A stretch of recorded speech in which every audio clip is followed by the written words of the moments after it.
Entonces, hemos iniciado la grabación en este momento, entonces, Luz, tienes la palabra. ¿Ya se escucha, doctor? Ya. Ok. Bueno, buenos días, compañeros. Yo les voy a exponer lo que es el eje hipotálamo hipoficiario tiroideo. Bueno, vamos a comenzar.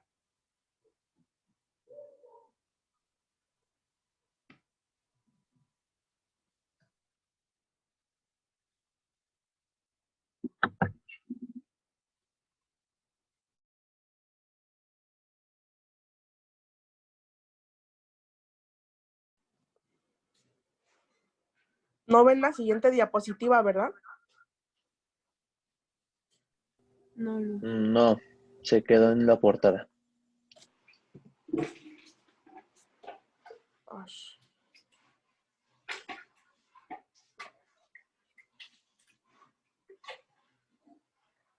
Voy a tratar de...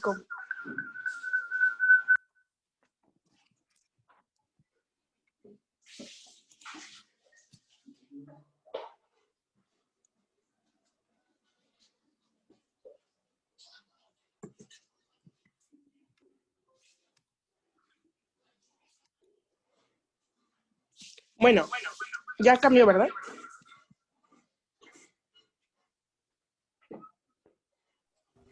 Sí, ya. Ok.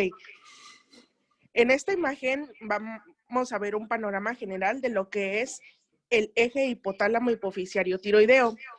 Bueno, ante un estímulo vamos a tener que el hipotálamo va a secretar TRH, o también conocida como hormona liberadora de tirotropina. Por medio del sistema portohipoficiario, este va a llegar a las células tirotropas y aquí va a estimular la síntesis y liberación de tirotropina. Va a viajar a la tiroides y allí va a estimular la síntesis y liberación de T3 y T4, es decir, tiroxina y triiodrotionina. Bueno, vamos a verlo más detallado. Tenemos que nos encontramos en el hipotálamo. Nuestro hipotálamo, cuando recibe un estímulo, va a liberar TRH en las terminaciones nerviosas. Esto se puede almacenar en eminencia media del hipotálamo. Pero entonces, ¿cómo va a llegar hasta la hipófisis? Muy fácil. Este se va a transportar por medio del sistema venoso portohipotalámico hipoficiario. Las terminaciones nerviosas del hipotálamo tendrán que enviar a la TRH hacia el sistema portohipoficiario. La TRH pasará al sistema venoso descendente, Entonces, una vez allí, esta tomará una dirección descendente por el tallo hipoficiario, así como lo muestra la flechita. Pero para entenderlo mejor, imaginemos que esto se trata de la línea del metro y que nuestra TRH va a viajar hacia la hipófisis. Entonces, se va a subir a su vagón y comenzará su viaje. Después de un corto recorrido, esta se encontrará en su destino, es decir, en las células tirotropas de la hipófisis. Una vez aquí, comenzará a actuar y aumentará la síntesis y liberación de TSH. Pero vamos a verlo un poquito más de cerca, ¿ok? Bien, entonces, estamos en la hipófisis. La TRH se unirá a su receptor de membrana de 7 dominios transmembranales o receptor acoplado a proteína G de la adenopófisis. Lo anterior activará el sistema de segundo mensajero de la fosfolipasa. Aquí se puede observar cómo ambos se unen. Al unirse, provocan que se aumente la producción de fosfolipasa C. Se iniciará una cascada de otros segundos mensajeros, la cascada calcio-fosfatidil-inositol. Esto anterior tiene como finalidad la liberación de TSH. TSH se introducirá en la circulación sistémica con dirección a su órgano diano, es decir, la glándula tiroides. Una vez que TSH llega a la glándula tiroides, esta se va a unir a su receptor específico de 7 dominios transmembranales. Esto activará la adenylato ciclasa. La adenilato ciclasa aumentará por medio del ATP la formación de AMP cíclico. El AMP cíclico actuará como segundo mensajero y entonces la TSH aumentará la producción de células tiroides. Estas son T3 y T4, es decir, tiroxina y triiodotironina.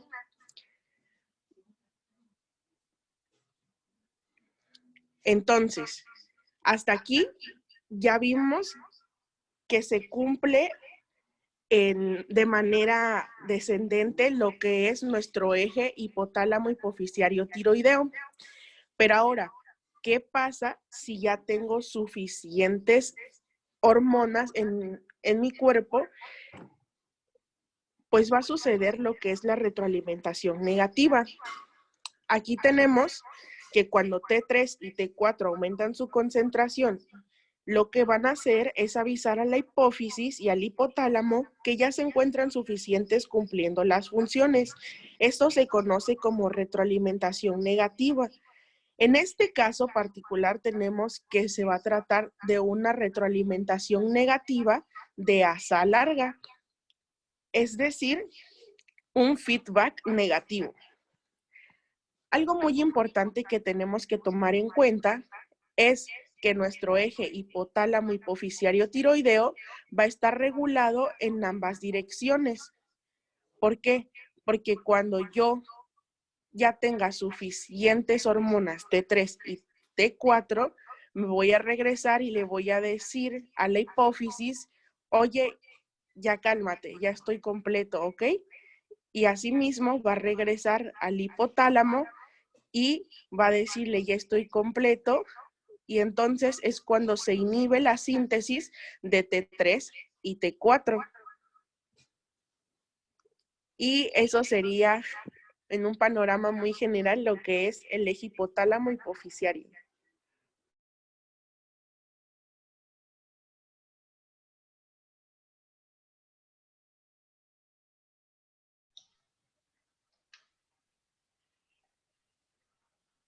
Muy bien. ¿Sí me escuchan? Sí, doctor. Sí, doctor. Sí, en términos muy generales, yo creo que Luz en forma introductoria nos explicó muy atinadamente. Yo creo que dice que una imagen vale más que 1000 palabras. Nos explicó cómo se compone el eje, ¿no? O sea, que existen factores que estimulan la liberación de TRH, de TSH y por supuesto también de T3 y T4, ¿no? Pero todo esto va de la mano. O sea,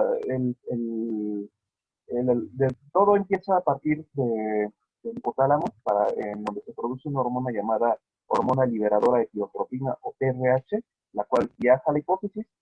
En este lugar estimula la síntesis de TSH y ya después TSH viaja a la tiroides, al folículo tiroideo. Ya vamos a ver en un ratito más cómo se constituye histológicamente la glándula tiroides, pero en términos generales, la tiroides se compone de unas esferitas llamadas folículos tiroideos, y esos folículos tiroideos contienen células foliculares, las cuales van a ser productoras de hormonas tiroideas T3 y T4. Lo que llega a ocurrir aquí es que la TSH va a actuar sobre esta célula folicular. ¿Para qué? Para que se estimule no solamente la síntesis de T3 y T4, sino también va a tener algunos efectos sobre la propia célula, es decir, va a mantener su tamaño o va a estimular en este caso su crecimiento. Ya vamos a ver que es distinto el folículo en estado de reposo y en estado activo. Cuando es estimulado este folículo tiroideo, generalmente sus células tienden a crecer. ¿Vale? ¿Por qué? Porque se está estimulando la síntesis de hormonas tiroides. Bien, vamos a ver entonces ahora la anatomía de la glándula tiroides ya en términos generales para entender ahora cómo se constituyen. En esta imagen que vemos ahí, que nos está mostrando Luz, bueno, que ya la dejamos de ver, pero en términos generales, las esferitas o estas que estamos viendo aquí son, son los folículos tiroideos. Es ahí donde la TSH va a actuar. ¿Para qué? Para estimular la síntesis de T3 y T4. Yo creo que esa imagen que nos está mostrando Luz está bastante buena. ¿Por qué? Porque aquí nosotros podemos ver cómo se constituyen los folículos. Hay unas celulitas alrededor de los folículos que se llaman células parafoliculares, pero bueno, en términos muy generales, estas no las vemos ahorita porque estas son productoras de tirocalcitonina.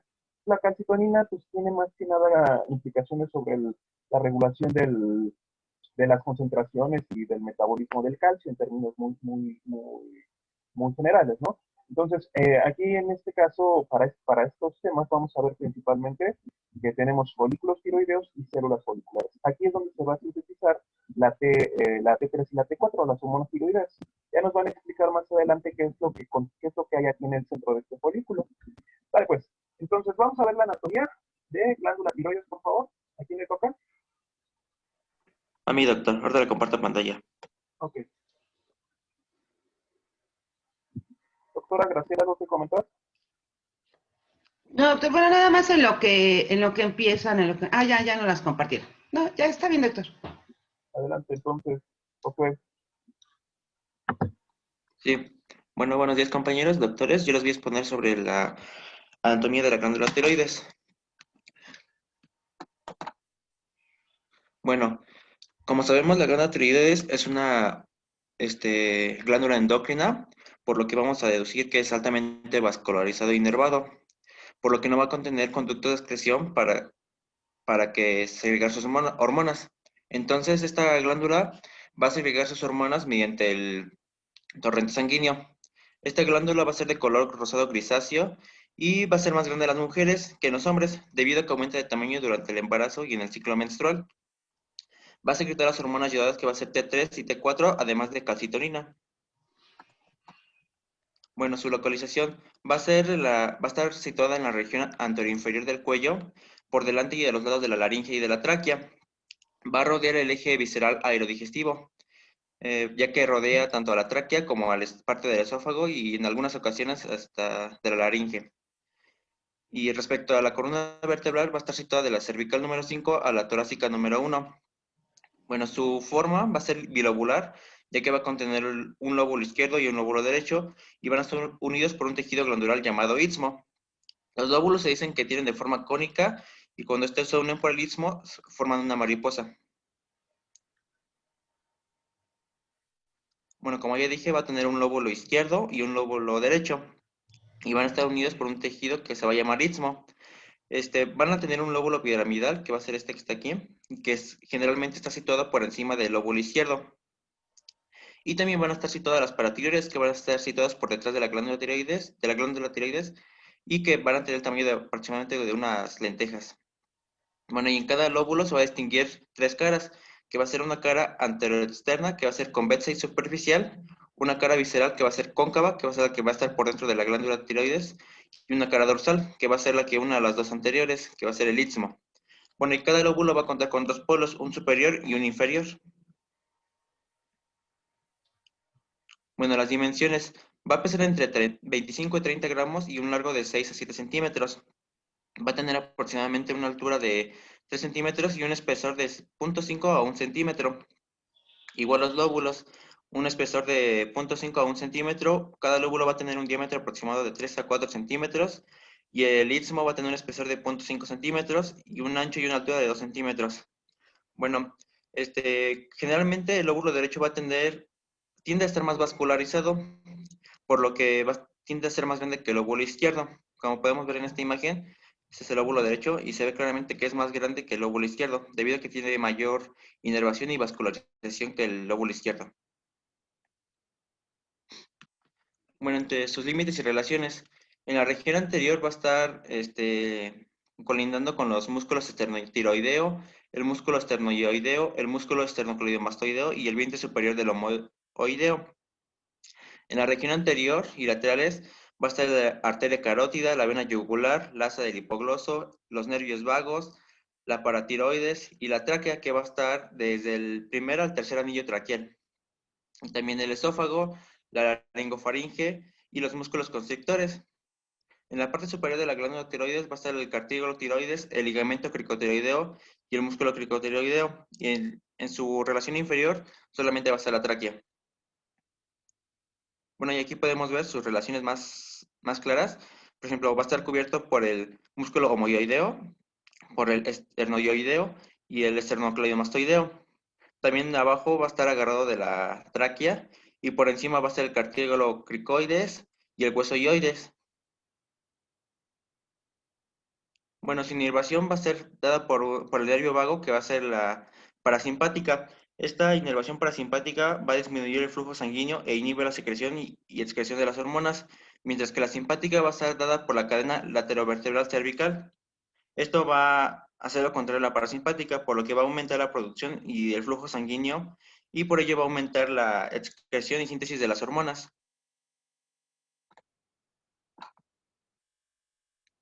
Bueno, su irrigación y drenaje venoso. Su irrigación va a ser dada por las arterias tiroideas inferiores y superiores. Vamos a tener dos arterias. Va a ser la arteria tiroidea superior, que va a ser irrigada por la carótida externa, y la arteria tiroidea inferior, que va a ser dada por la arteria subclavia. Y en su drenaje venoso va a ser homónimas, nada más que aquí vamos a tener tres venas: la vena tiroidea superior, media e inferior. La vena tiroidea superior va a estar dada por la yugular, va a drenar hacia la yugular interna, la tiroidea media hacia la yugular externa y la tiroidea inferior hacia el tronco venoso bronquiocefálico. Y el drenaje linfático, va a haber ganglios cervicales profundos y ganglios linfáticos perilangios, paratraqueales y que van a estar drenando la linfa alrededor de la tráquea, por lo que también van a drenar el de la glándula tiroides. Bueno, y aquí podemos ver cómo está la vena carótida y la yugular. Vamos a tener que va a haber unas venas tiroideas superiores, unas medias y unas inferiores. Las inferiores van a drenar hacia el tronco venoso, bronquiocefálico, que es y las medias que va a ser a la yugular externa. Aquí van las medias y las superiores hacia la yugular interna. Van a bajar todo esto. Y aquí están, se ve más claro cómo están las venas inferiores hacia la vena yugular subclavia, las superiores y las medias. A ver. Es vena carótida? Porque por ahí escuché vena carótida. ¿Es Vena vena yugular. carótida? Vena yugular, ¿verdad? No. Porque Ajá. acuérdate que las carótidas son arterias Sí, y las yugulares son venas, ¿no? sí. Entonces la carótida externa, es una arteria de la cual se van a derivar otros tipos de arterias colaterales y algunas también terminales, y una de ellas es la tiroides superior. Bueno, continúa adelante. Ajá. Bueno, aquí están las venas tiroideas superiores, las medias y las inferiores.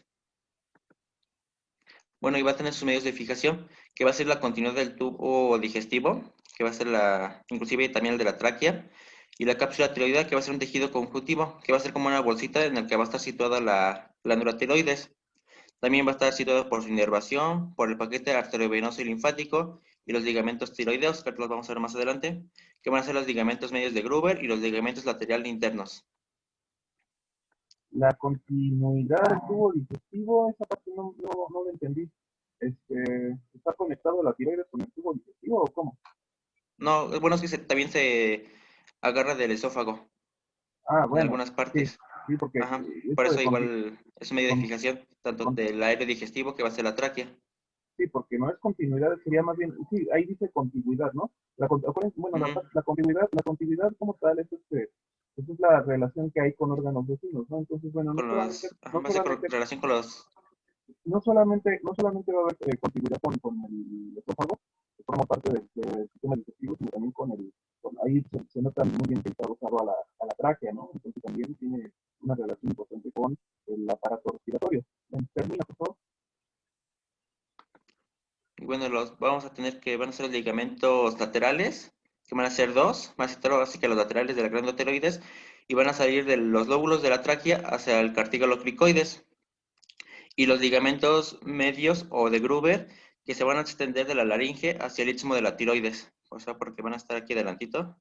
Los van a agarrar desde el istmo hacia la glándula tiroides. Bueno, esos serían sus principales medios de fijación. Bueno, y eso sería todo.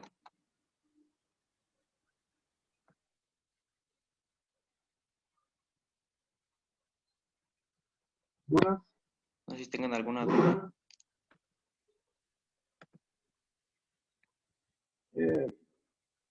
Ponme por favor la imagen de la vascularización. Había una que tienes muy bien, muy padre. Esta está muy buena. No, la otra que tenía. La siguiente.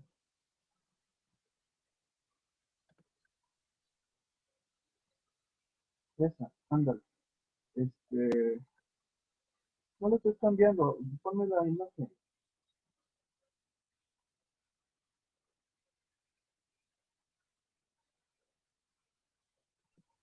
¿Ya se ve la imagen, doctor? La Que siguiente. se traba un poquito en mi computadora. No. ¿La siguiente? No, la anterior. La imagen que yo te dije que te pusieras. Está muy padre la imagen. Donde se ven las venas y las arterias. Es la anterior a esa. ¿Ya se ve? Esa, exactamente. Esa déjala, no voy a sacar. ¿Por qué es importante? ¿Por qué le pedí a su compañero que pusiera esa imagen? Para que se den cuenta, doctores, que eh, esta glándula tiroides está altamente vascularizada, ¿vale? Tiene una red arterial y una red venosa abundante. Y bueno, pues no está de más porque finalmente termina siendo una glándula endocrina productora de hormonas, ¿no? En este caso de T3 y T4. Entonces, algo que destaca mucho que hay que destacar en parte desde el punto de vista anatómico sobre esta glándula, de las glándulas clásicas, de las glándulas endócrinas clásicas, esta se considera la más grande, la de mayor masa, ¿vale? Nos decía Josué hace un rato que tiene un peso promedio de unos 30 gramos, ¿vale? Entonces es la glándula clásica de mayor masa. Ya si quisiéramos englobar a todas las glándulas endócrinas del organismo, bueno, el endotelio capilar se considera ya actualmente la glándula más grande, pero de las clásicas, esta es la que destaca, ¿no? Entonces, además de ser la glándula clásica de mayor masa, de mayor tamaño, es también la glándula endocrina mejor irrigada, ¿sale? La glándula endocrina más irrigada del organismo es la glándula tiroides. Y, y esto, sobre todo para fines de cirugía, es importante que la persona que si en un momento dado esta glándula tiroides de llegar a crecer algún nódulo, ¿no? O sea, si se dan cuenta, esta glándula se ve polilobulada, ¿no? Entonces, si en un momento dado alguno de los folículos llegara a crecer de más, puede formar un nódulo y abusados porque la formación de un nódulo puede indicar la presencia de un tumor. A veces no necesariamente la presencia de un nódulo indica que puede ser maligno. Hay nódulos que pueden ser benignos, pero hay otros nódulos que hay que considerarlo, hay que tener cuidado, hay que darle seguimiento al asunto porque puede ser un nódulo maligno, ¿no? Puede ser un carcinoma de tiroides.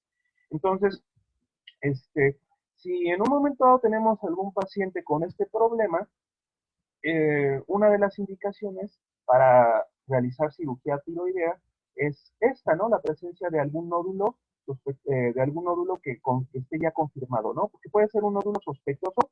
¿Cómo lo vamos a estudiar? Pues le podemos tomar un ultrasonido, le podemos hacer una biopsia directamente con aspiración con aguja fina, y si en un momento dado se confirmara la presencia de un nódulo maligno, sí es importante considerar la cirugía como una opción terapéutica, ¿no? ¿Para qué? Para que no se vaya a extender, no vaya a ser alguna metástasis que ponga en peligro la vida del paciente, ¿no? Bueno, entonces, el cirujano generalmente lo que tiene que hacer es precisamente tener mucho cuidado con todas las estructuras vecinas que se encuentran en la tiroides, y dentro de estas estructuras, pues imagínense toda la irrigación, toda la irrigación que tiene esta glándula. Entonces, al momento de realizar la cirugía, tiene que ser muy cauteloso al operar. ¿Por qué? Porque si se dan cuenta, tiene una abundante vascularización, ¿no? Entonces, recuerden, esta es la glándula mejor irrigada. Por supuesto que la irrigación, o mejor dicho, la vascularización general de la tiroides, te va a aportar medio de fijación dentro de ese grupo que ya nos mencionaba su compañero, como parte de los medios de fijación. ¿Vale? Y bueno, su compañero nos mencionaba algunos ligamentos importantes que sirven como medios de fijación. Algo también que quiero destacar también en esta imagen, aprovechando que está aquí, es que además de que existe abundante irrigación. Parte de las relaciones, sobre todo de los lóbulos en su cara interna, se encuentran en este caso también los nervios laríngeos recurrentes. Entonces, volviendo otra vez a la situación de una cirugía tiroidea,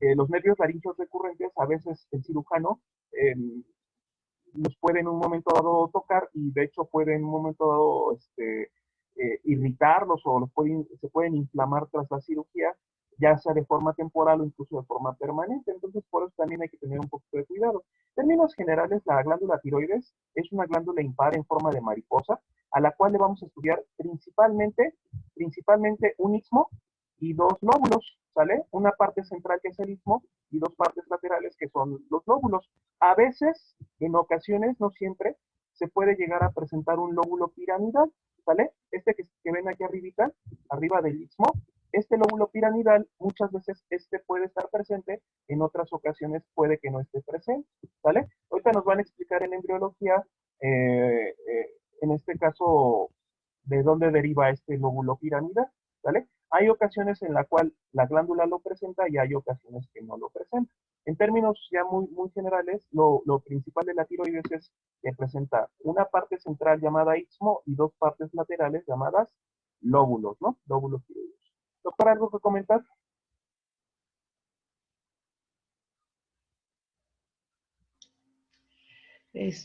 No, doctor, nada más, pues, de la tiroides es muy importante lo que acaba de mencionar el doctor y que, bueno, en caso de cirugía, el nervio naringio, los cirujanos deben de tener mucho cuidado con este nervio porque si no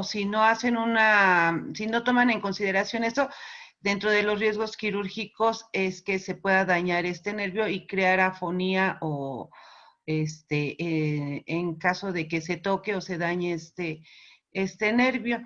Y pues bueno, creo que se completó todo lo de anatomía, doctor. Muy bien. Sí, pues... Oiga, Doc, una pregunta. Sí. ¿Al lóbulo piramidal también se le puede decir pirámide de Laluet? Algo así. Es que nada más lo encontré en un libro, pero ya en todos los demás no lo menciona.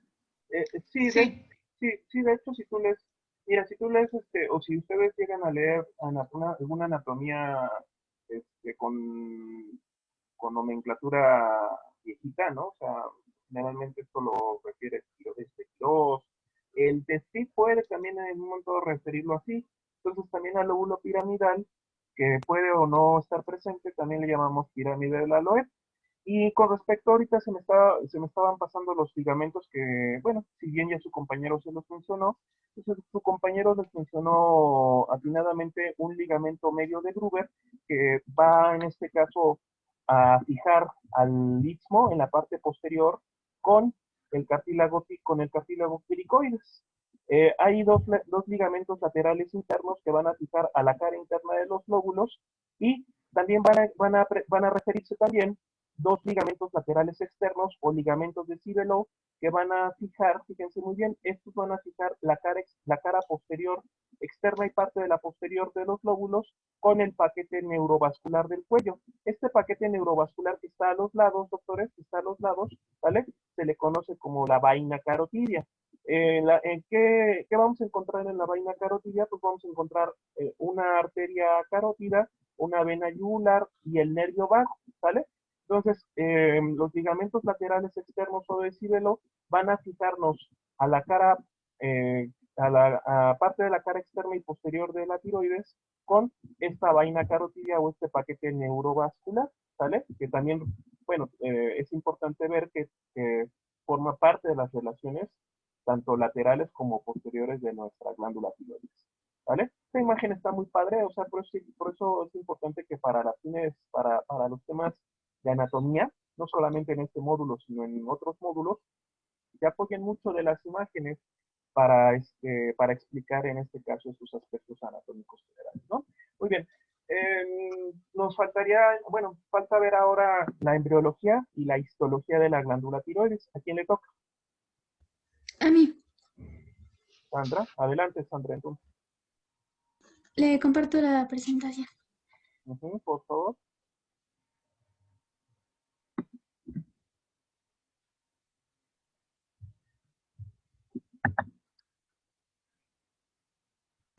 Tú nos ¿Se vas- la pueden ver? sí, sí, perdón. ¿Tú nos vas a explicar tanto en biología como en biología? Sí. Ah, ok, muy bien. Dale, pues. Pues cuando Ah, gustes. ok. Sí, gracias. Bueno, yo les voy a presentar el tema de embriología e histología de la glándula tiroides.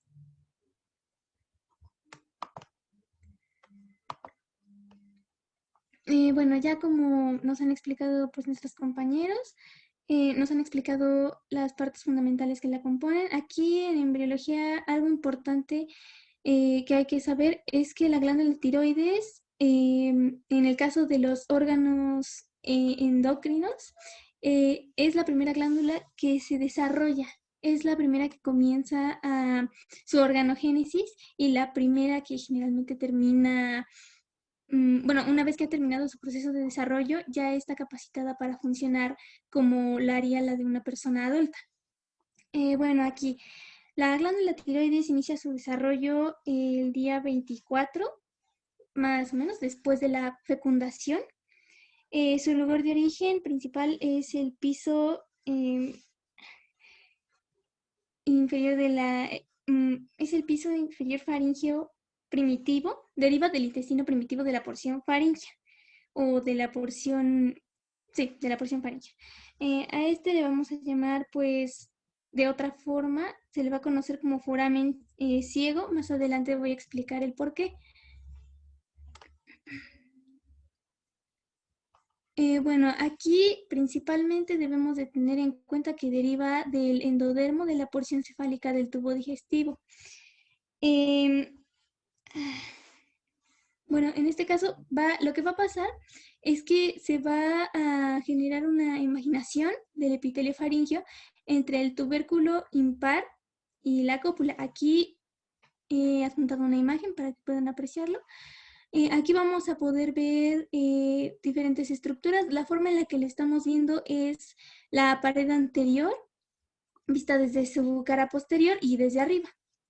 Aquí podemos distinguir la protuberancia lingual lateral, el tubérculo impar, que en este caso estos van a derivar del primer arco bronquial. Acá más abajo, la cópula o la eminencia hipobranquial, como también la vamos a poder conocer. Esta va a derivar del segundo, tercero y cuarto arcos faríngeos, y lo que nos va a generar va a ser la base de la lengua. Acá olvidé mencionarlo. En el caso del primer arco bronquial, de la protuberancia lingual lateral y el tubérculo impar, lo que se nos va a generar va a ser la porción como libre, por así decirlo, de la lengua. Y bueno, aquí en esta parte, aquí, sí lo pueden ver, se encuentra el foramen ciego, que bueno, va a ser el sitio de origen. Esto, para explicarlo, ¿cómo sería? Bueno, es una zona engrosada de endodermo. Luego, bueno, a continuación pues les voy a explicar muy generalmente cómo se lleva a cabo el desarrollo para no complicárselos tanto. Bueno, aquí vamos a identificar pues en el dibujo, así como lo explican mis compañeros, pues distintas estructuras como la membrana bucofaringea, que limita el estomodeo y, bueno, genera un límite entre el estomodeo y el resto del intestino primitivo. En el piso vamos a poder encontrar el divertículo tiroideo, que más adelante precisamente va a ser donde se va a desarrollar este engrosamiento de endodermo que va a generar el foramen. Bueno, aquí ya podemos empezar como a hablar un poco más de lo que pasa después de este tiempo. Aquí les voy a explicar primero esta parte y luego esta. Ahorita voy a explicarles por qué. Bueno, por la quinta semana más o menos se genera esta invaginación y separación del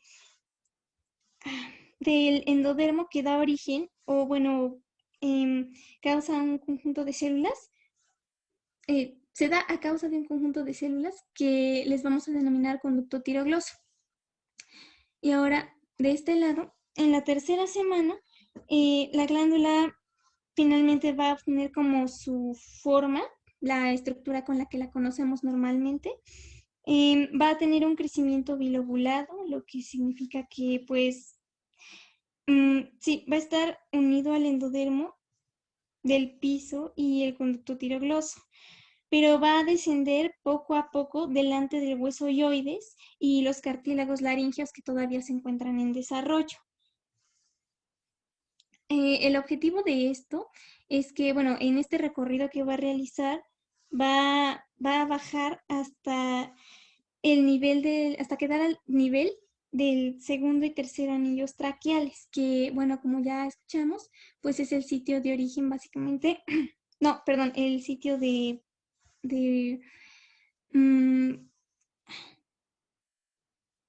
bueno, es el sitio donde vamos a encontrar precisamente a nuestra glándula.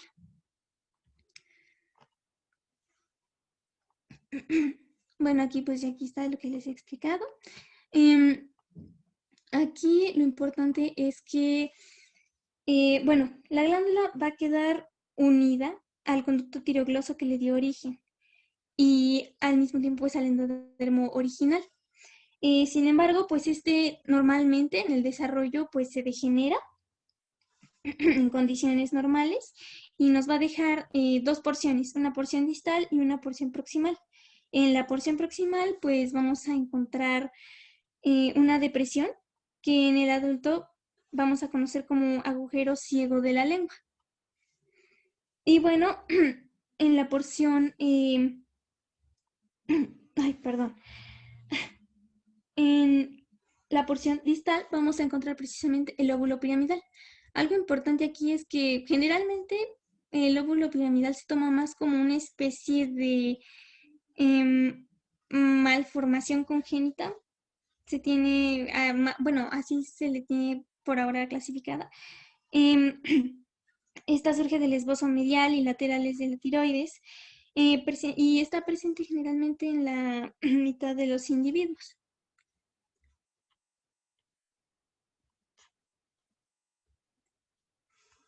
Y bueno, ahora les voy a explicar la histología. Bueno, aquí, como bien dijo pues el doctor, en el caso de la glándula tiroides, pues van a abundar dos células principalmente, que van a ser las células foliculares y las células parafoliculares. Aquí, pues como al mismo tiempo ya explicó, las foliculares pues producen hormonas tiroideas, mientras que las células parafoliculares producen calcitonina. Aquí les adjunté unas imágenes para que puedan observar. Espero si se vean bien. Y bueno, aquí les voy a hablar sobre la histogénesis de una forma pues muy resumida para que lo entiendan. Bueno, en cuanto a la histogénesis, vamos a comenzar con una masa sólida de células que van a ser invadidas por una sustancia llamada mesénquima. Bueno, esta masa sólida de células, esas son endodérmicas, al ser invadidos por el mesénquima, lo que va a pasar es que se van como a separar en grupos redondeados a los que vamos a llamar cordones celulares. A su vez, pues estos grupos celulares van a seguir progresando hasta desarrollar como, bueno, la luz, en el caso de los órganos, bien sabemos. Y bueno, las células endodérmicas van a encargarse de delimitar esta luz y constituir de esa forma lo que más adelante pues serán los folículos tiroideos.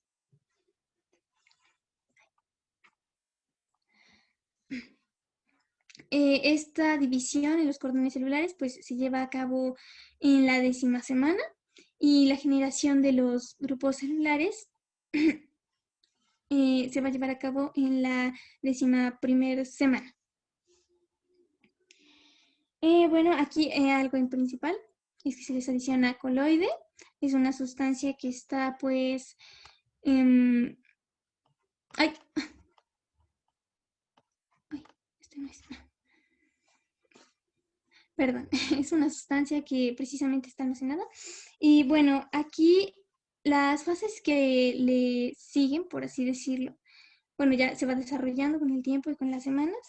Y pues, bueno, en la semana número 20, digamos que aquí ya se va a poder detectar en sí a la... mm, es que se va a poder detectar la hormona fetal. Ya se va a empezar a llevar a cabo la producción de estas hormonas.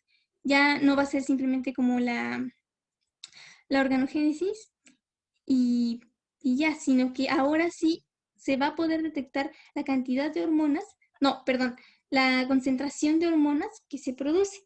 Y en la semana número 35, esta concentración de hormonas va a alcanzar la concentración que podríamos decir ya tendría una persona adulta, un ser humano ya completamente desarrollado.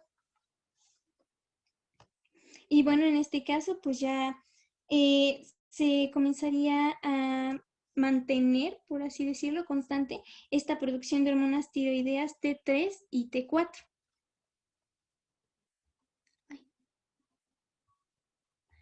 Y bueno, de mi parte ya sería todo.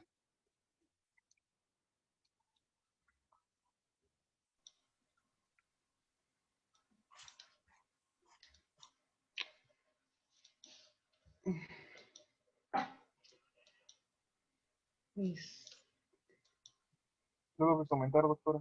Sí, doctor, varias cosas. Bueno, de la glándula tiroides, como bien lo mencionó su compañera, es el primer órgano en desarrollarse y de la tablita que hicieron de tarea, es muy importante que lo vayamos viendo por semanas. Entre la tercera y cuarta semana de gestación es donde inicia su desarrollo, ¿sí? Va a darse del piso de la faringe, perdón, y ahí se va a observar un divertículo pequeñito y su origen es endodérmico, ¿sí? Después, entre la quinta y sexta semana va a descender para colocarse en su sitio de origen en la séptima semana, que esa es la otra fase importante. Desde un inicio, va a dividirse en sus dos lóbulos y una vez que desciende, puede quedar un pequeño, el conducto tirogloso se va a atrofiar y puede ser que pueda quedar un resto embrionario. Ese resto embrionario es a lo que le vamos a llamar lóbulo piramidal y aproximadamente el 40% de las personas pueden llegarlo a tener de manera normal. O sea, el verlo no es una estructura normal y el que no lo tenga también es normal. Uh-huh. También, bueno, esto va a ir adquiriendo desde un inicio su forma bilobulada. ¿Qué más? A partir de la semana 10ª, ya es donde aparece, bueno, antes, perdón, en la semana 9, ya se empiezan a observar la diferenciación de las células foliculares. En la 10ª ya aparece la luz en los folículos. En la 12ª ya hay coloide en los folículos. Ahorita vamos a ver por qué es importante los folículos y los coloides.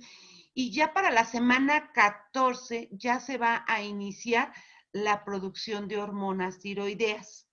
Uh-huh. Eso es en relación a embriología. No sé si vaya a haber otro tema de histología, doctor. Bueno, de hecho, la descripción, o sea, realmente describir la histología es muy, muy sencilla. La histología de la glándula tiroides, yo creo que con la imagen que vimos al principio de la sesión, donde nos mostraban los folículos tiroideos. Con eso nos ayuda mucho a entender, ¿no? La histología, ¿no? O sea, nosotros tenemos que conocer dentro de la estructura microscópica de la tiroides que esta se va a constituir por folículos tiroideos, ¿no? Los folículos tiroideos son estructuras esféricas, son estructuras esféricas que van a contener en su periferia células foliculares, las cuales pueden ser, dependiendo de la actividad de la glándula, pueden estar aplanadas si están en reposo, más que aplanadas cúbicas, ¿no? Y en caso de que estén en actividad, pueden estar en forma en forma cilíndrica, ¿no? O sea, van a crecer en cuanto al tamaño. Este, ya para hablar para hablar ya de células foliculares, bueno, las células foliculares también van a tener algunas características importantes desde el punto de vista de organelos, ¿vale? Las cuales nos van a ayudar a producir hormonas tiroideas. Entonces, bueno, dentro de las características histológicas de las células foliculares, pues van a contener un núcleo basal grande, van a contener lisosomas para realizar la proteólisis ya de la tiroglobulina, van a tener, por supuesto, como van a sintetizar una glucoproteína llamada tiroglobulina, pues para síntesis de proteínas, recuerden, debe de haber núcleo bien desarrollado, ¿no? Que ya lo decíamos, abundantes ribosomas, debe de haber un retículo endoplástico rugoso muy bien desarrollado, un aparato de Golgi también bien desarrollado, ¿vale? Aquí no vamos a hablar tanto del sistema de microtúbulos, ¿vale? Pero sí vamos a hablar de estructuras que ayudan a sintetizar proteínas. También es importante comentar que en el borde basal, que es el que va a estar mirando el capilar, se va a encontrar el receptor para la TSH, ¿vale? Que es lo que va a iniciar toda la síntesis de proteínas, la síntesis, perdón, de hormonas tiroideas. Dentro del citoplasma vamos a encontrar también una proteína muy importante que va a ayudarnos a, a transportar el yodo, ¿vale? El yodo dentro de la célula folicular, que es la pendrina, una proteína muy importante llamada pendrina va a ser lo que nos va a ayudar a transportar el yodo al interior de las células, ¿no? En el borde apical, que es el que está dentro, ¿no? El que está mirando hacia adentro va a tener presencia de microvellosidades y también va a encontrarse ahí una enzima llamada tiroperoxidasa. Esa enzima tiroperoxidasa va a ser fundamental para realizar la síntesis de T3 y T4. Ahora, dentro de los folículos tiroideos, en la parte periférica nosotros vamos a encontrar células foliculares, pero en el centro vamos a encontrar una sustancia llamada, Sandra, ¿cómo se llama la sustancia que se encuentra en el interior del folículo?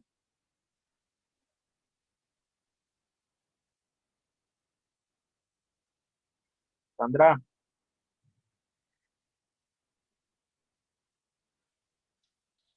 ¿ya perdimos a Sandra o qué pasó?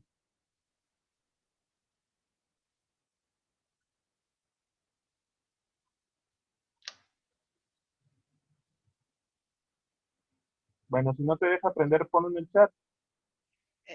Si nos puedes compartir tu imagen de la histología del folículo, Sandra, por favor.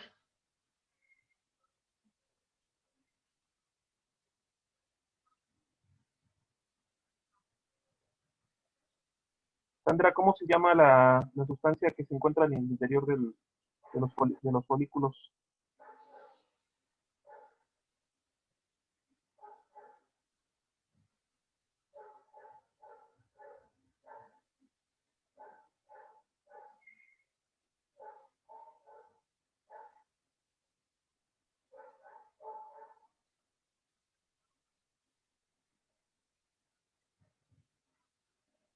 Sandra, pon la imagen que te dijo la profesora.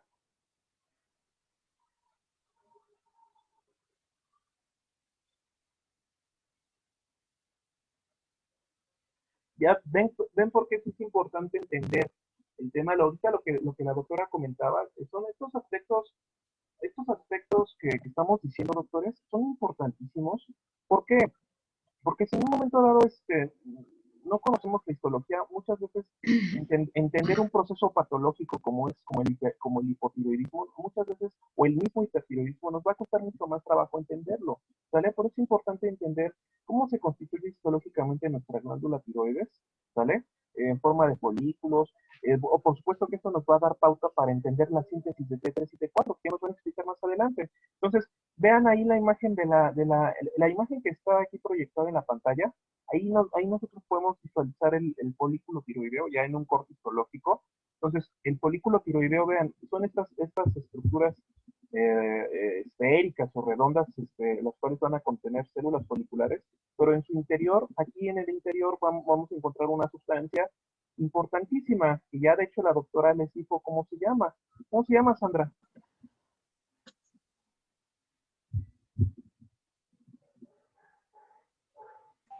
¿Puedo decir yo cuál es? Sí, adelante.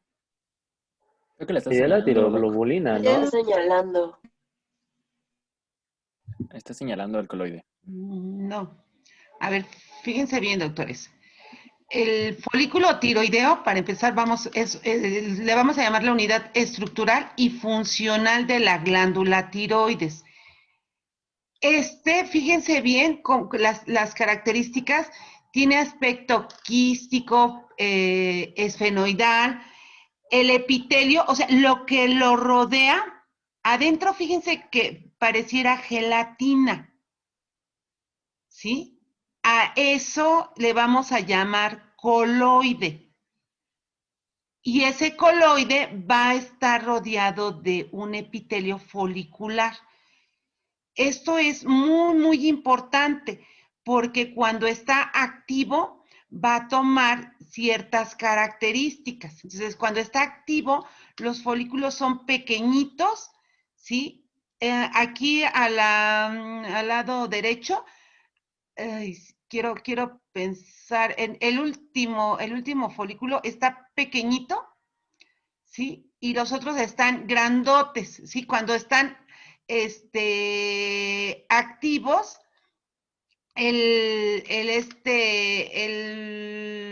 los folículos son pequeños y las células que los revisten son cúbicas o cilíndricas. Eso es muy importante. Y eso está hablando de que hay una activación de ese folículo, ¿sí? Cuando está inactivo, el coloide es abundante, los folículos son grandes y las células que lo revisten están aplanadas. Eso nos está hablando de un folículo inactivo. Entonces, cuando está muy activo, se ve pequeñito ese coloide y las células son las que están grandes para la producción de las hormonas. Sí, perdón, complementando lo que comenta la profesora, la doctora Graciela, esa era la respuesta, ¿no? O sea, es muy sencillo. Lo que está dentro de nuestros folículos tiroideos es una sustancia gelatinosa llamada coloide. ¿Alguien sabe qué es un coloide, por ejemplo? O sea, porque tenemos que pensar, ¿no? O sea, ¿qué es un coloide? En la vida cotidiana, ¿dónde hemos visto coloides? Por ¿La ejemplo, gelatina? en la gelatina, ¿verdad? Entonces, las sustancias coloidales son aquellas sustancias las cuales van a tener, va a haber proteínas, ¿no? O sea, por ejemplo, en el caso de la gelatina, que seguramente todos en algún momento hemos comido en nuestras vidas, la gelatina contiene proteínas, ¿no? Es un postre que está derivado de una proteína, ¿no? O que forma parte es una, como tal, está formado por proteínas. Entonces, ese aspecto, que es un poco espeso, si ustedes quieren, en forma gelatinosa, es a lo que nosotros les vamos a conocer como coloide. Ahora, ¿qué proteínas son las que vamos a encontrar en el coloide? Pues una proteína que nos va a servir como de molde o nos va a servir como de base para síntesis de T3 y T4, que es la tiroglobulina. Hace ratito que comentábamos características histológicas de las células foliculares, estábamos comentando, ¿no? Que aparte de que para síntesis de T3 y T4 se requiere de la síntesis de una glucoproteína llamada tiroglobulina, ¿vale? Esa tiroglobulina va a ser fundamental porque esa va a ser nuestra estructura, nuestra molécula que nos va a ayudar, pues nos va a servir como de base, como de molde, ¿no? Para síntesis de T3 y de T4, ¿no? Y por supuesto que se van a sintetizar otro tipo de, otros compuestos, pero bueno, aquí lo principal son hormonas tiroideas. Entonces, esa tiroglobulina, una vez que se sintetiza, va a viajar al coloide y ahí se va en este caso a encontrar, ¿para qué? Para que ya dentro del coloide se pueda llevar a cabo la síntesis de T3 y T4. Cuando decía la doctora, entra la TSH y eso provoca el crecimiento de la célula folicular, lo que va a ocurrir es que esa célula va a crecer, se va a transformar en célula cilíndrica y en parte se va a comer un parte del coloide donde se encuentra esa tiroglobulina para que ya dentro de la célula se finalice de sintetizar T3 y T4. Pero bueno, eso ya más adelante nos lo van a explicar a detalle. ¿Vale? Pues es importante entender la histología para que ya con la histología nos vamos a orientar mucho para entender de qué forma se puede sintetizar tanto T3 como T4. Bueno, entonces vamos a ver ahorita ya finalmente para cerrar la sesión de hoy. Nos quedan media hora de sesión, entonces vamos a ver las carátulas de TRH y de TSH en forma muy rápida. ¿A quién le tocan las carátulas de estas dos hormonas? A mí, doctor. ¿Nos puedes compartir pantalla, por favor? Sí. Gracias.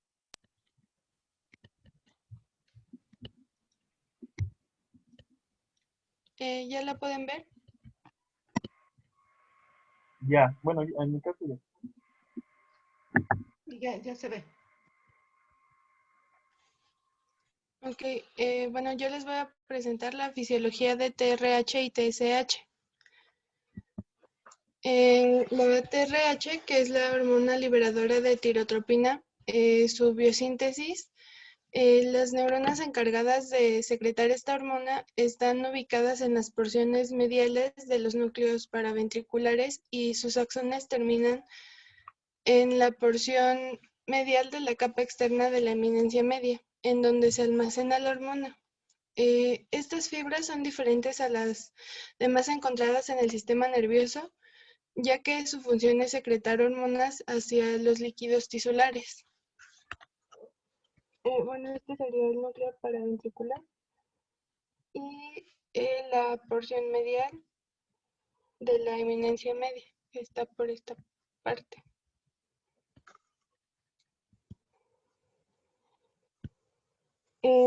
La forma ProTRH contiene 6 copias de la hormona liberadora de tirotropina y el gen que codifica para la hormona se encuentra en el cromosoma 3.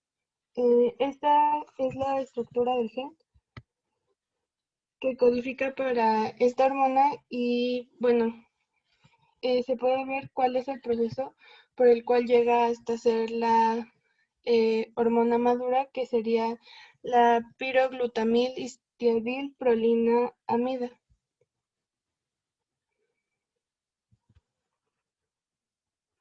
Bueno, su estructura química es un tripéptido y se sintetiza a partir de un precursor grande de 242 aminoácidos que contiene 6 copias de la hormona. Y como ya lo había mencionado, su estructura química es piroglutamil histiadil prolina amida.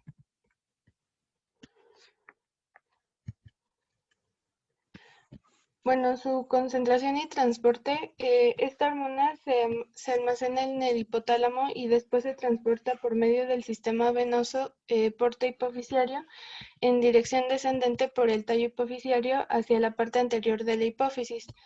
La concentración de esta hormona es proporcional a la TSH y su vida media es de 6 minutos.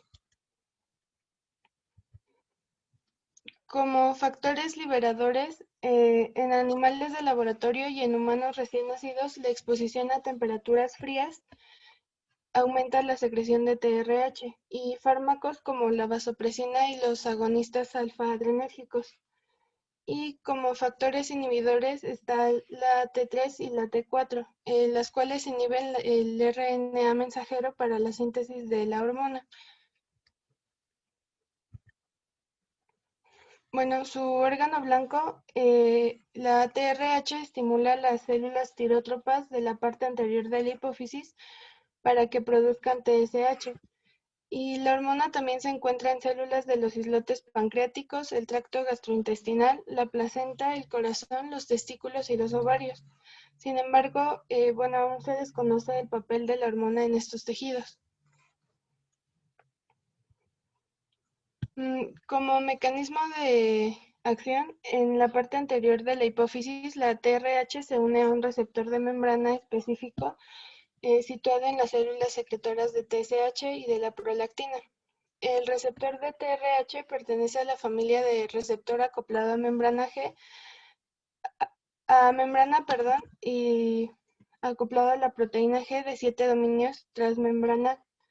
La hormona se une a la tercera hélice del receptor y activa el intercambio de difosfato de guanosina por trifosfato de guanosina y la cascada inositol 1,4,5-trifosfato que libera calcio intracelular y genera 1,2-diacilglicerol, lo que activa la proteína sinasa C, y estas vías se encargan de estimular la liberación de TSH. Como acciones biológicas, esta es una hormona hipofisiotrópica, es decir, regula la secreción de hormonas de la parte anterior de la hipófisis. Regula la secreción de TSH y es un potente liberador de prolactina en dosis parecidas a las que libera de TSH. Y puede cumplir la función de neurotransmisor, y en pacientes con hipertiroidismo primario puede causar hiperprolactinemia. Bueno, la TSH, que es la tirotropina, su biosíntesis, los péptidos de sus subunidades se sintetizan por separado y se unen antes de que se fijen los grupos carbohidrato. La molécula se secreta intacta junto con otras subunidades no enlazadas.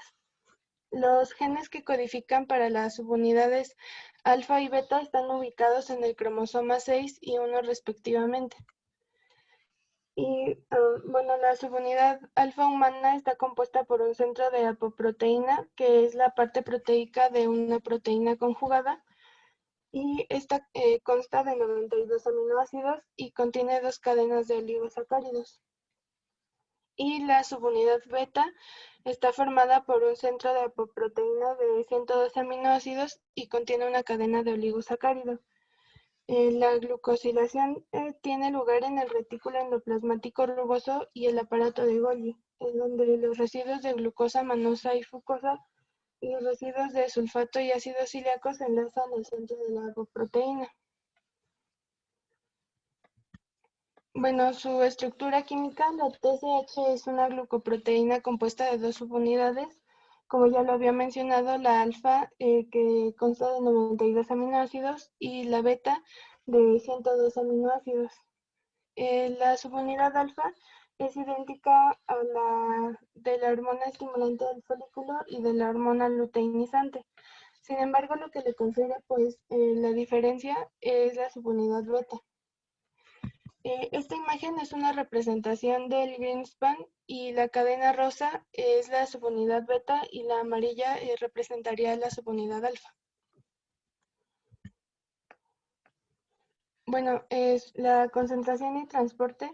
La TSH circula no unida a la sangre con una concentración normal de 0,5 a 4,7 microunidades por litro. Y la tasa de producción diaria es de alrededor de 40 a 150 miliunidades al día. Como dato interesante es que en aproximadamente el 80% de las personas sanas, la subunidad alfa se puede detectar en un rango de 0,2 a 2 nanogramos por mililitro, y al administrar la TRH, la concentración basal aumenta. En esta gráfica se muestran los registros de 2 sujetos normales que demuestran la secreción de TSH.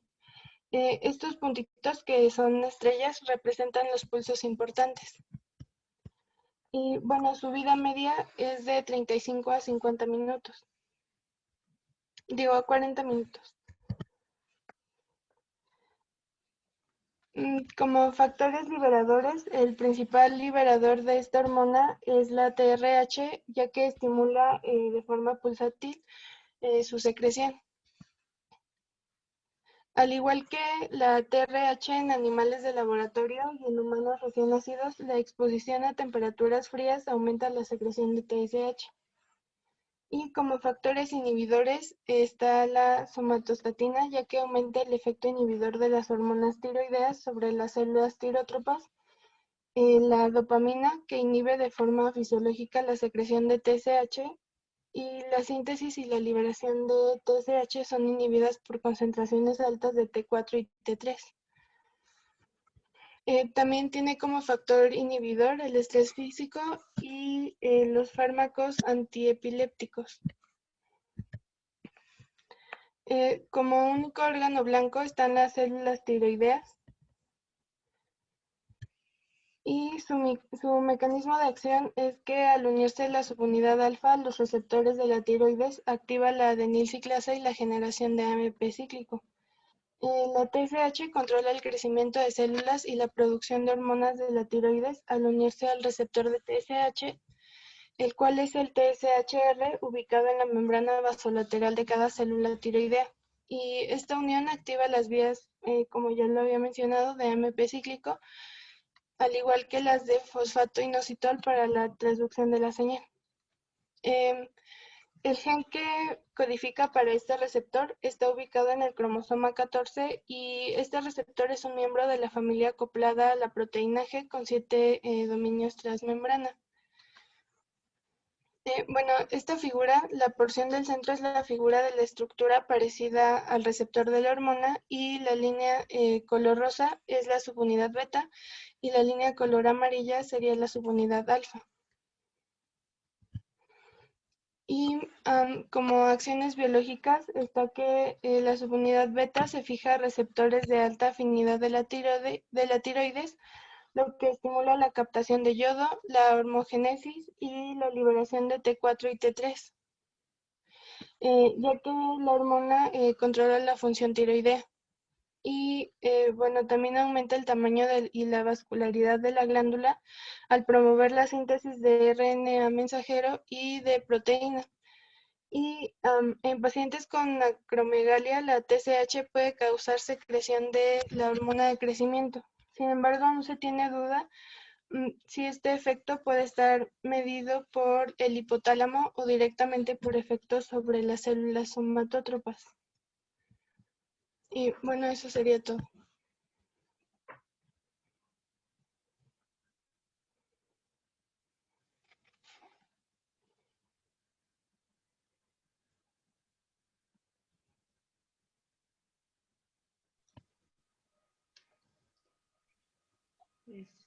¿Alguien va a hablar de hormonas tiroides? Sí, yo. Okay. ¿Nos da tiempo para verlo?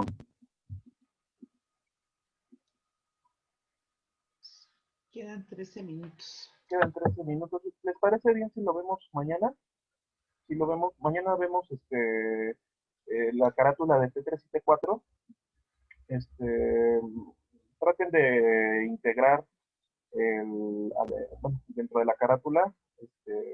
Hay que checar, importante, cómo se lleva a cabo la síntesis, o sea, los pasos más importantes para la síntesis de hormonas tiroideas, junto con la carátula, y ya mañana veríamos en este caso ¿cómo se llama? Las patologías, ¿no? Bueno, como complementando lo que comentaron en la plática, en la presentación, no sé si la podamos volver a ver rápidamente, ya para hacer algunos agregados. Fíjense, de esta manera, doctores, es como les pedimos que estructuren sus carátulas, o sea, que lleven un orden, ¿no? Síntesis, estructura química, vida media, mecanismo de acción, órganos blancos, ¿no? Acciones biológicas importantes, ¿no? Los efectos hormonales más relevantes de la carátula, ¿no? De una hormona. Fíjense, ahí donde vemos, ahí la imagen que estamos viendo, ahí está el folículo tiroideo, ¿no? Si se dan cuenta ahí en el centro del folículo se encuentra el coloide, ¿sale? Y vean cómo se constituyen las células foliculares. Bueno, en términos generales, doctores, bueno, ya, al inicio de la plática, Luz ya nos había integrado el eje, y ya ahorita lo que estamos viendo básicamente es ya complementar, ¿verdad? Ya en forma más profunda, en forma específica, las características de cada una de las hormonas, ¿no? O sea, lo que nosotros conocemos como la carátula. Entonces, complementando un poquito a lo que nos referimos con TRH, la TRH, bueno, es un tripéptido, ¿vale? Es un tripéptido sintetizado en el hipotálamo, en las células parvicelulares del hipotálamo, ¿vale? Cuya función principal va a ser la síntesis de TSH. Como dato adicional, doctores, en el caso de la TRH, además de actuar sobre las células tirotropas, o sea, obviamente ahorita estamos viendo el eje hipotálamo y tiroides, pero adicional a ese efecto, también la TRH va a estimular a otro tipo de células en la hipófisis. ¿Qué tipo de células y qué función van a tener? ¿Qué otra función va a tener esta TRH, doctores?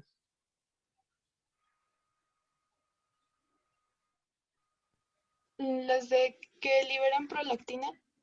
Exactamente, ¿verdad? ¿Somatotropas? No, ahorita lo mencionaron precisamente, ¿verdad? Que además la TRH adicional como parte adicional de su función principal, que es la síntesis de TSH, también la TRH va a estimular a las células lactotropas de la misma adenohipófisis. O sea, va a viajar por el sistema porta en la adenohipófisis, va a estimular a las células tirotropas para síntesis de TSH, pero también va a ser capaz de estimular a las células lactotropas para la síntesis de prolactina. Ahorita existe la probabilidad muy alta de que, o mejor dicho, prácticamente seguro que ya no nos va a alcanzar a ver, no nos va a alcanzar el tiempo de ver este eje, pero ya en Classroom ustedes tienen material importante para que chequen este tema. Entonces, cuando chequen, o bueno, si ustedes ya hicieron su carátula de prolactina, entre los factores que estimulan la liberación de prolactina es la TRH, es uno de los principales, ¿sale? Entonces, la TRH tiene ese efecto adicional. Ahorita, por supuesto, nos estamos centrando en la función sobre el eje hipotálamo hipófisis tiroides, ¿sale? En cuanto a la TSH, doctores, en cuanto a la carátula de TSH, su compañera nos decía, Mariana nos comentaba, que tiene una estructura química más compleja. En este caso está formada, la molécula de TSH es una glucoproteína, y algo que nos comentaba importante es que tiene dos subunidades, una subunidad alfa y una subunidad beta. La subunidad beta es la que le va a dar especificidad a la propia hormona. Ahora, ¿qué otro tipo de hormonas recuerdan ustedes que tienen esta estructura química similar?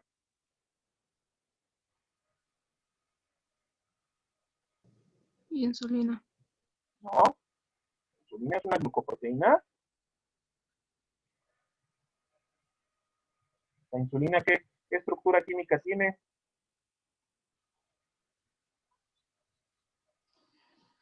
Proteína. Es una proteica, ¿verdad? Es un polipéptido de 51 aminoácidos. Bueno, entonces insulina, no. ¿Qué otras hormonas comparten una estructura química similar a esta hormona, esta TSH? Que dicho sea, también se producen en la hipófisis. ¿Las catecolaminas? No, La FSH. exacto, ¿verdad? Acuérdense al inicio, el doctor Campos les mencionó que solo había 3 glucoproteínas. ¿Cuáles son? Ya vimos 2, falta una. Folículo estimulante, proteinizante y... Sí, en términos generales son esas tres. Bueno, si queremos agregar una adicional, que sería la gonadotropina coriónica humana, que esta, a diferencia de la FSH y la LH, esta no se produce en la hipófisis, pero igualmente también comparte esta misma estructura química, ¿no? O sea, tienen tanto la FSH y LH como hormonas gonadotrópicas de la hipófisis, estas van a tener una estructura glucoproteica, ¿sale? Van a ser glucoproteínas. También, tanto la FSH como la LH van a tener una subunidad alfa y una subunidad beta. Como ocurre con la TSH, la subunidad beta va a ser la que le va a brindar especificidad a la hormona y también, dicho sea de paso, va a ser la parte que va a interactuar con el receptor para llevar a cabo la función. Por eso, ¿por qué es importante mencionarlo? Porque si yo quiero tomar una determinación de TSH en mi paciente, que por cierto ya su compañera Mariana más adelante nos dice cuáles son las concentraciones plasmáticas, que van, decía Mariana, de entre 0.4 a 4.5 miliunidades internacionales, ¿no? ¿Nos puedes poner, por favor, en donde están las concentraciones plasmáticas? Entonces, yo cuando a mi paciente le pido una determinación de esta hormona, es importante que veamos o que pidamos la fracción beta, porque si yo no pido esa fracción beta, mi resultado puede verse alterado, ¿no? Entonces, las concentraciones plasmáticas van de 0.5 a 4.5 microunidades internacionales por litro, ¿sale? Entonces, por supuesto que en la gráfica que nos está mostrando su compañera, ahí nos demuestra que la secreción, como la gran mayoría de las hormonas hipotálamo hipofisiarias, va a ser pulsátil, es decir, van a secretarse en forma en pulsos de secreción, ¿sale? Por supuesto, estas hormonas también, algo importante con relación a las hormonas tanto hipotalámicas como hipofisiarias, es que también van a seguir un ritmo circadiano, ¿vale? Se van a liberar mayormente en la mañana, en la madrugada, su secreción va a descender en la tarde, en la noche, ¿no? Ya cuando el día finaliza. Y algo importante que me llamó mucho la atención también que Mariana nos comentó atinadamente, digo, obviamente nosotros tenemos que basar nuestro conocimiento no tanto en animales de experimentación, sino en estudios humanos. Pero algo que me llamó mucho la atención que dijo Mariana es que, por ejemplo, en los recién nacidos, y también en la etapa adulta en mucho menor grado, pero sí se llega a dar, también los factores térmicos, la temperatura puede influir en la secreción de hormonas tiroideas. Por ejemplo, en esta época en la que nos encontramos de invierno, hace frío. Entonces, en esta época de frío, ¿estaremos produciendo más hormonas tiroideas o menos hormonas? Pregunto yo. Más. Más. Más, por supuesto. Y la razón por la cual el frío o los cambios de temperatura también influyen en la secreción de hormonas tiroideas es muy sencillo, y es porque las hormonas tiroideas, ya nos van a explicar mañana, van a favorecer, van a tener un efecto favorecedor de la producción de calor, además de la producción de energía, ¿sale? Entonces, es una hormona que promueve la termogénesis, ¿no? La producción de calor, ¿sale?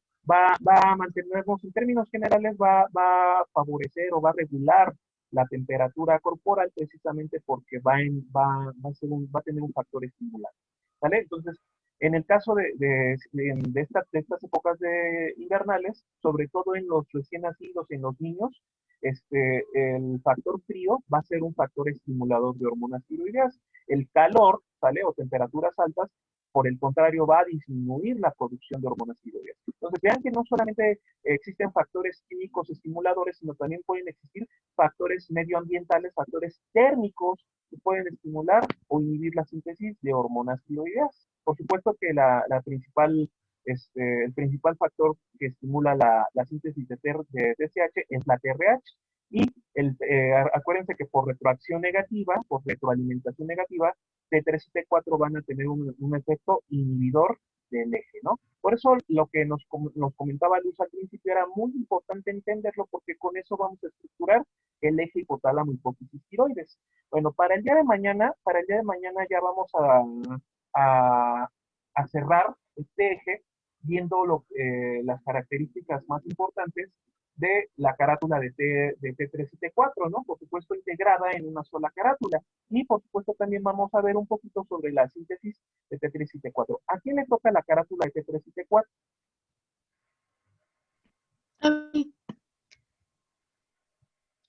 ¿A Lisette? Sí, Lisette Posas. Ah, ok. Bueno, mañana, Lisette, entonces nos vas a traer la carátula y por supuesto nos vas a explicar en forma general cómo se sintetizan o los pasos más importantes para la síntesis de T3 y T4.